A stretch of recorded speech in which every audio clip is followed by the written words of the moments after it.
Hello everyone, welcome to another Green Dragons Gaming Club. Without us, they never feel like winners. Without them, we couldn't look so good. So, we're based out of Westchester, Pennsylvania. We're just a fun, outgoing group. If you live anywhere between, say, Harrisburg, Allentown, Northeast Maryland, Lancaster, Philadelphia, South Jersey, because again, 322, you can get right up to us. Just do me a favor, reach out to us. We're a fun, outgoing group. We're always looking for like-minded players. We're looking for reasons just to play with our little toy soldiers. As I said, if you're looking for that ultra competitive, we're competitive, but we're more important thing is to make sure you have fun. So please reach out to us. So today I'm actually playing the gentleman Charles again, who's a new player to our group, and is actually one of our Jersey folk, and he's changed his list up since last time he and I played, because I did was able to defeat him rather soundly, and I'm trying to prepare for a tournament, as is he. And so he tweaked some things, but this scenario, when I show you the picture of the board, I'm going to describe the scenario a little bit better. But the current list he just used, I think, is more along the lines of what that you'll see in tournaments, and I think it was definitely a stronger list. And it enabled him to turn around and utilize some more tactics, and really it played to his strengths as a player. So I have to I know I haven't even gone through the game yet, but I really want to commend Charles for what he did, because to me, to be able to turn around and do that style of change, that amount of transformation from one list to another, shows A, imagination, B, you're not set in your ways, and C, you're open-minded. So it's,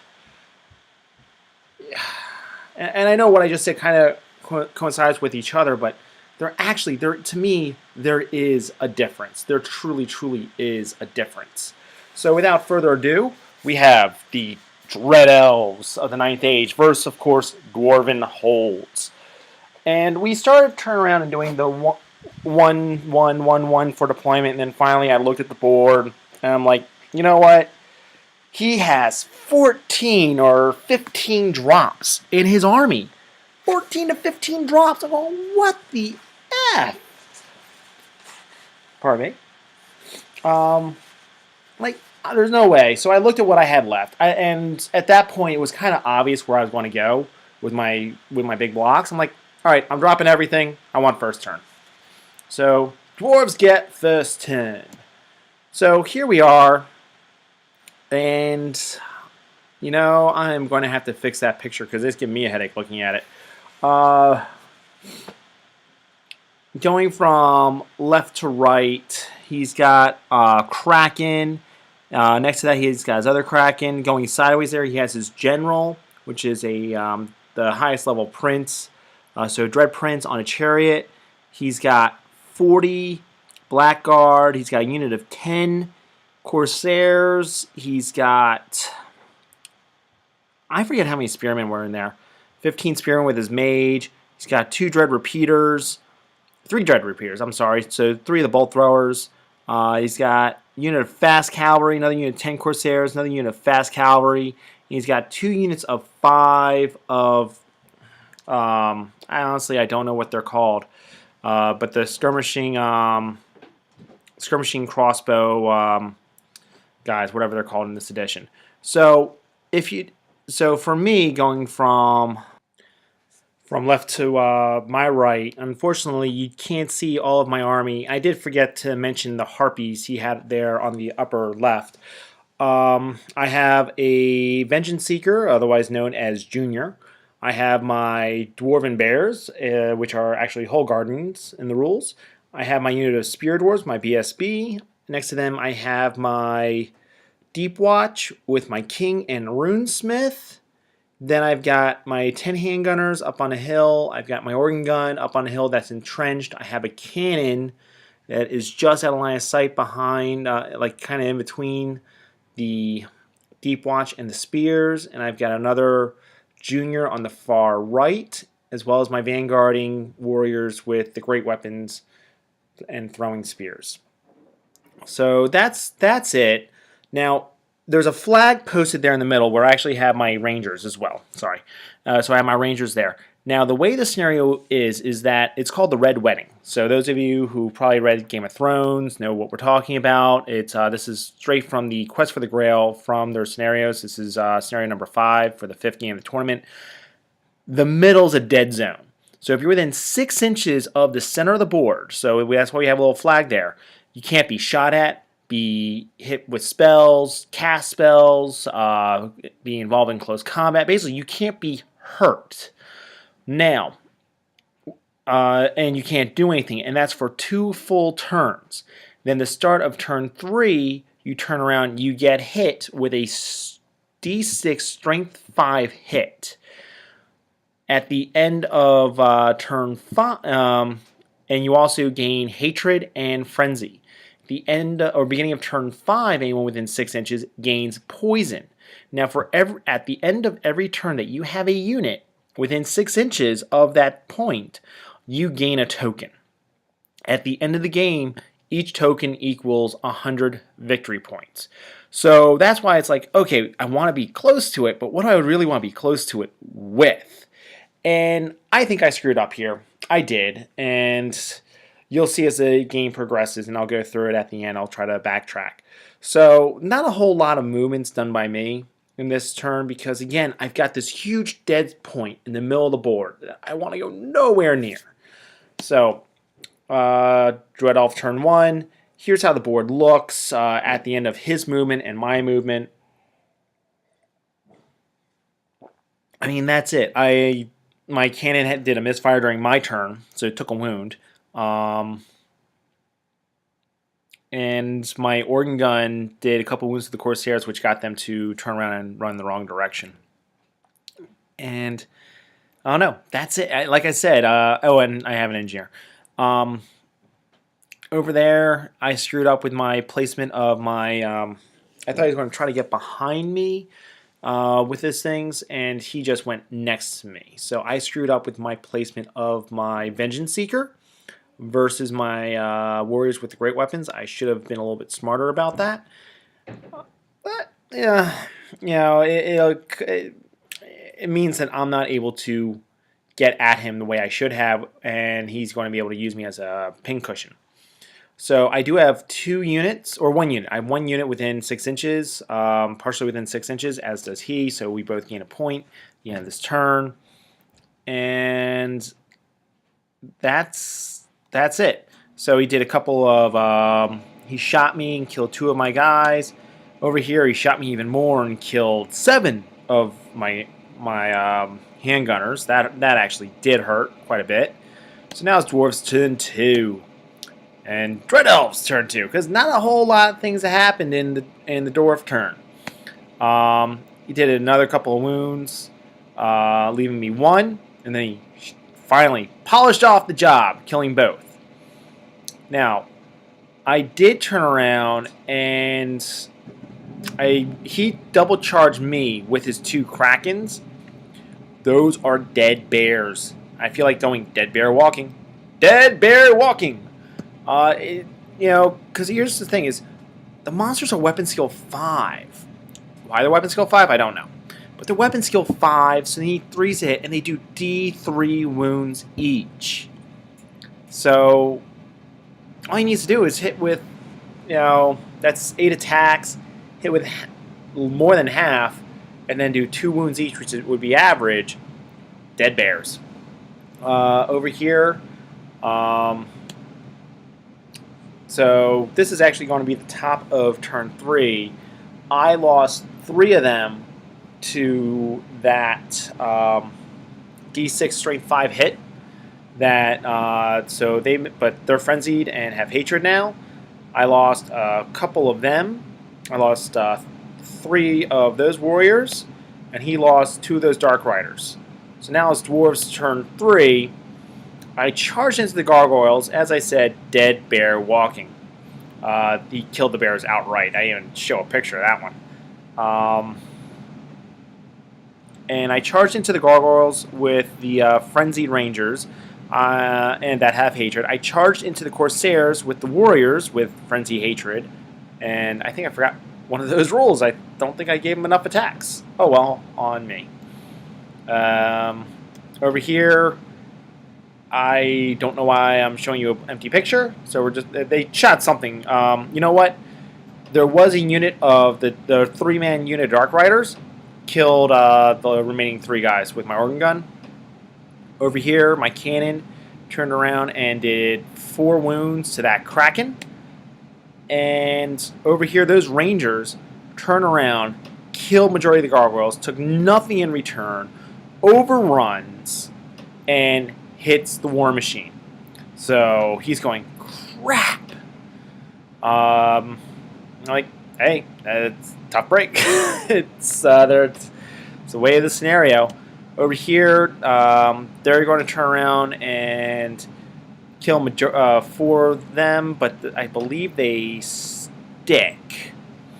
So now it's Dread Elves' turn 3. And yep, they stuck.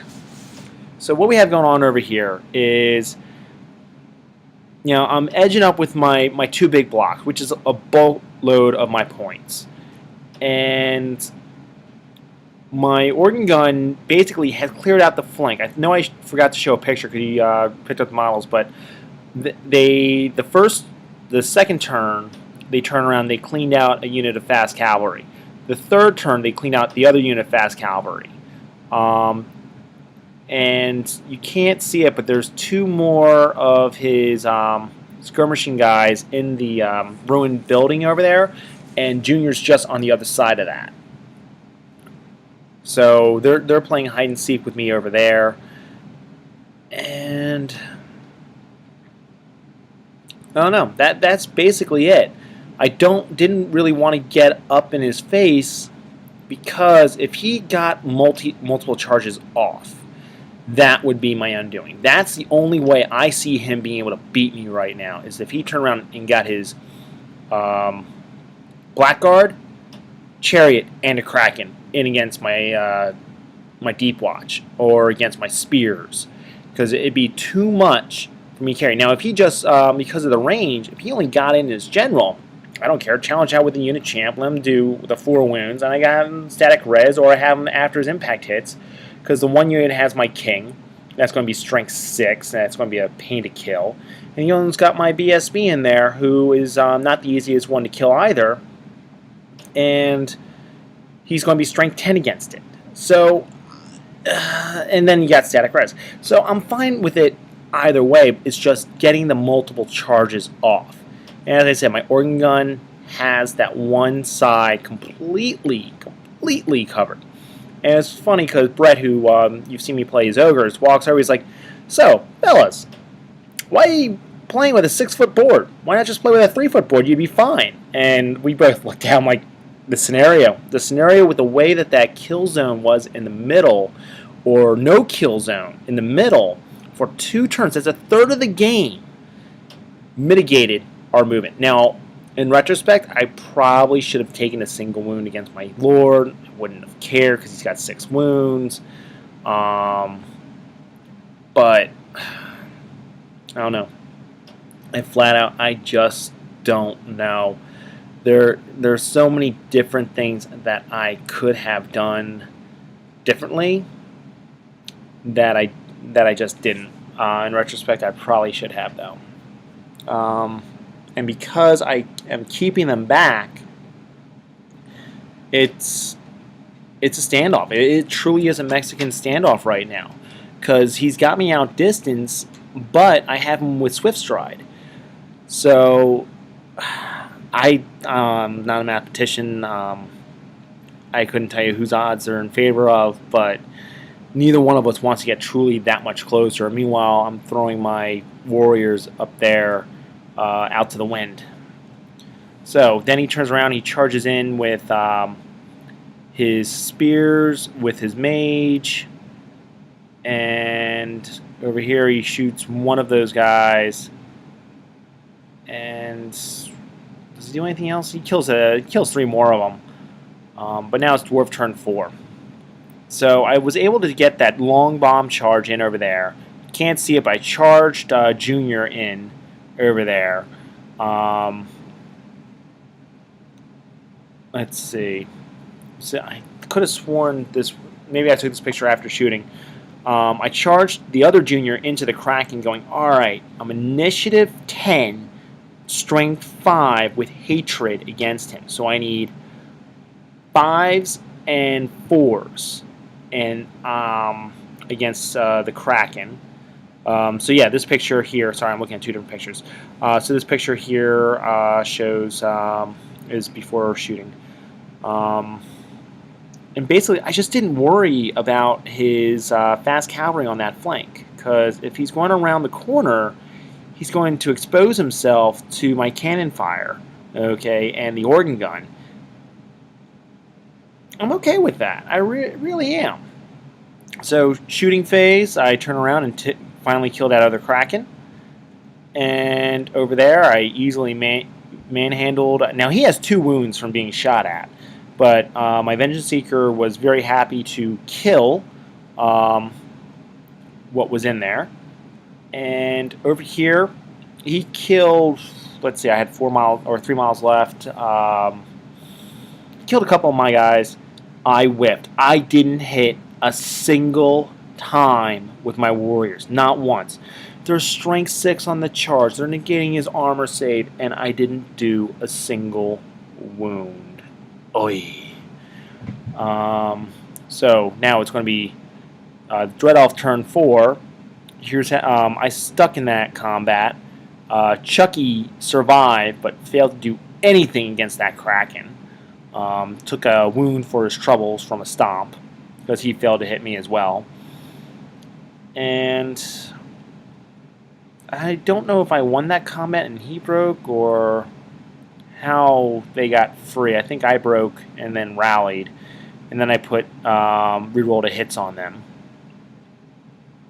And that's it. So you see him coming around the corner with his fast cavalry. I do end up, I don't have a picture of it right now, but I do take my BSB out, and I end up chaffing him up over there so he can't get to the cannons. And that's it. And I do move my Deep Watch up so I'm within 6 inches of that, so I can start getting points for that thing again. Over here he kills another 2, but they stick. He easily kills my Junior. Dwarf turn 5. There's that picture of me chaffing him up. I'm jumping ahead in storytelling here. So my dwarves turn around. They charged into the Corsairs. The Corsairs fled. And I didn't want to free up because they were perfectly chaffing his general. So I didn't want to free them up. So I went ahead and I chose to redirect into a long bomb charge against his Blackguard. I made the charge. I looked at him across the board going, crap, I really didn't want to make that. I thought it was a stretch, and, you know, that's why we roll the dice. Little stumpies, they get up and move. So that's where they are. Now, I did charge out of the dangerous terrain with Junior over there, and I failed my dangerous terrain test. So, he's dead. As I said, here he had 2 wounds on him. He's dead. Those 2 guys die horribly. My cannon turns around and does 4 wounds to that Kraken, so he only has 1 wound left. He does some wounds to me over here, and of course wins that combat. They break and run. They break, run, and get run down. So now it's Dread Elf's turn 5. That's how the board now looks. And he pulled back his fast cavalry, and he's just staying away. Now, the reason why his mage is no longer as close is I did charge with my general's unit, with hoping to use that swift stride, and he said, nope, I'm going to run away. Like, all right, you know, it doesn't do me any problems. He rallies his Corsairs, and he moved his Kraken back. Why he moved his Kraken back, couldn't tell you. It does him no good. He was out of range of the organ gun. And that's it. You know, I don't have anything else here going on. trying to think as to yeah, no, and sorry for not talking about magic. It's just magic really has not been a factor. Because yeah, my buff spell, I'll put my buff spells up, and he'll put, he'll do something, and it just really is just a non-factor. I mean, he had such a low magic effect this game because he was blowing dismal, and I've got a +3 to dispel, so the advantage is to me. And I did eat one of his spells early on, which just meant, all right, go ahead, and I'll wait for that big spell, and that's when I'm going to stop. So that is something of note that hopefully designers will take note of. Is that's what we're able to do. So now it's dwarf turn 6. Everything's too far away. Apparently I jumped ahead of myself here, so there's no... Actually, there is combat. I did kill that other bolt thrower with the rangers. And during my shooting phase, my organ gun misfired, my cannon missed, and I don't have any other shooting left. And that's where Junior dies. So now it's Dread Elf turn 6. He shoots my final 2 rangers that are hiding all the way back in the corner. And that's it. I have nothing else for regarding this battle. It was truly a fun game, and he moved his Blackguard up just so he can get the counter on it for the victory points that it provides. But again, he and we stayed away from each other, went nowhere really near each other, and that's because of the scenario. That it really was mitigated by that a third of the game dead zone. I may actually just next time in the tournament just throw that unit up in there and let it get frenzied and hatred, because then no one's going to want to go near that stupid unit because they're just going to be insane to deal with. He moved his Corsairs up to try to go after the cannon, but he didn't do enough wounds on it from his one remaining bolt thrower to make it viable to even matter. And that's it. There was nothing else, and there's not a lot of dead. So at the end of the day, it ends up being a minor Dwarven victory. It literally was just over 200 points, and a lot of it had to do with our scenario because of that dead zone. Neither he nor I wanted to go into that, and then in retrospect, I'm going to be gutsy. If I have first turn on that scenario, because it sounds like that's what you want, go up there, get the advantages, take your licks, you push through it, and because then after that you've got a deadly unit on your hands. For me, the Dread Elves, I have listed the Corsairs because the Corsairs took out my warriors. Because of them, I lost my Junior. I mean, there's 400 points, and like I said, it was a low-scoring point game, so neither one got us an advantage. So that was it. For me, my organ gun controlled that entire right-hand side of the field. It took out the 2 units of fast cavalry, which could have wreaked havoc to my war machines. It took out or made the Corsairs originally run away. Every turn it was doing something useful. At the same time, I could have made the argument for my Rangers or my cannon. My cannon took out the Kraken and then wounded the other Kraken and got me half points on that. But the Rangers turned around and took out the Gargoyles, took out 2 bolt throwers, and then had him focus fire there at the end. So it's really it's not that cut and dry. It's I could have gone a lot of ways. It's just the fact I'm really big about board controlling, which is what my army is geared around. It's geared to control and mitigate where my opponent's going to go, where he wants to go, where he wants to take risks to go. If he wants to try to charge and get at me, I mean, that's the way this army here is designed. Versus, let me go back. Versus when I look at, like I said, via my opponent's list, I really like this list a lot better. Let me go back a lot of picks, actually, to, all right, want something near the beginning. Here we go. So when I look at this, and this has basically his entire list still here on the board. The reason why I like it is it has something in all 4 phases. It really does. It's got movement. It's got the 3 units of fast cavalry to turn around and harass, plus the 2 units of skirmishers that are going to be your rinky-dink shooting. So you've got ways to clear out chaff people up, things you don't care about. At the same time, I have to deal with them. The 10-man units of Corsairs, I really, really like them because, again, now you can turn around and get a flank, get a big flank. If your opponent's unlucky and doesn't even do a single wound, you're preventing steadfast. There's something I have to deal with. And then you've got the big block of the Black Guard, or Tower Guard. I think they're called Tower Guard now. Sorry. Tower Guard and the 2 Krakens. So the Krakens they're my bane. They hurt me every single game. Because of those D3 wounds. So they turn around, they mop up the bears easily enough. Things I have that can deal with them, I really don't want to put them anywhere near it because they have a chance to turn around and kill them before I even have a chance to attack. So it's really a gutsy call. It's a hit or miss call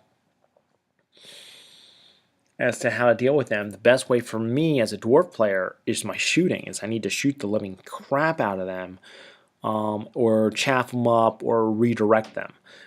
His big combat blocks, which I want to get in contact with because my money's on my own combat blocks, still have that bite to them. Spears are spears, and they're great against cavalry. They're a mage bunker. They can help solidify a flank, protect the flank, while you send your Black Guard up. The gargoyles, great chaffing, high mobility. Again, I really like this list that he fielded against me. My own list, it's the same list I've been playing with, and it's not that I'm unimaginative or anything else. This is what fits my playstyle. Now, have I thought about dropping the Whole Guardians for Flame Wardens? The answer is yes. Just not quite sure. Well, thank you so much for listening. Again, it's been truly a pleasure doing this. Thank you to Charles for the game. And until next time, take care.